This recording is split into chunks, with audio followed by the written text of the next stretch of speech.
Elhamdülillah Rabbil Alemin. Hoji onalarimiz, hoji akalarimiz bu qilgan umra amaliylari Alloh dargohiga beriyo husni qabul aylasin. Amin. Alloh taolo qiyomatda boshimizga soyabon navoiy amalimizni o'ng qo'limizdan berib, Allohning jamolini ko'rishlikka sabab bo'ladigan ibodatlardan qilsin. Mana bu qarshimizda turgan joy bu hojatxona hisoblanadi.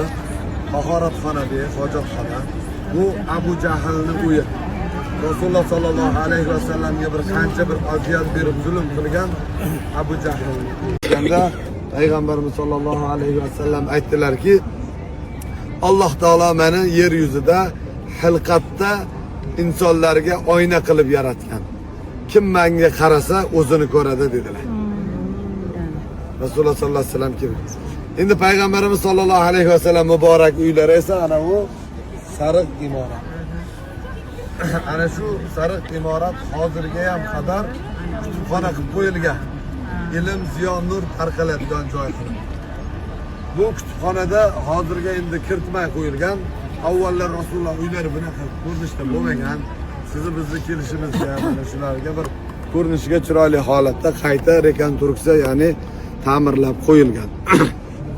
Rasululloh sallallohu alayhi va sallam bilan bir zamonda yashagan Sulton Uvays Qaraniy o'tganlar. Ba'zilar sahobiylardan deyishgan, ba'zilar tobiinlardan deyishgan.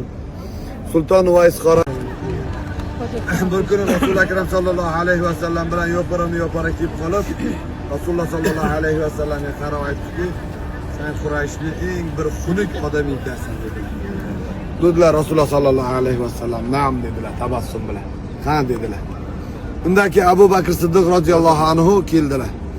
Va kelib qolishganda, "Ya Rasululloh sallallohu alayhi va sallam, siz dunyodagi eng chiroyli, eng xushfe'l, eng Allohni suygan bandasi ekansiz" deganlarida Abu Bakr Siddiq roziyallohu anhu degan tabassum bilan na'am dedilar.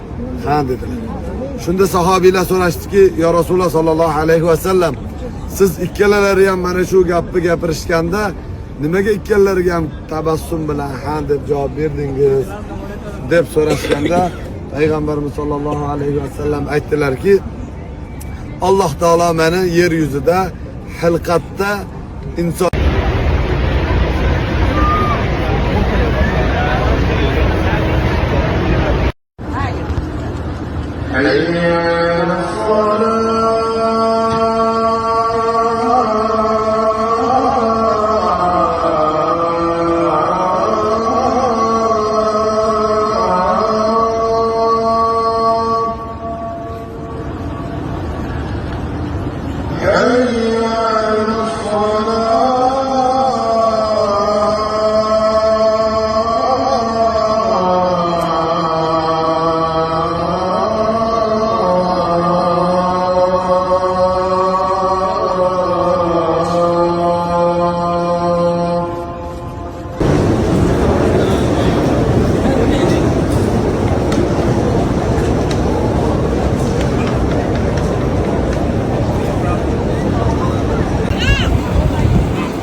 Kuyovimda kirgizib etsa üstünde ihram kiyimi olmag'asin.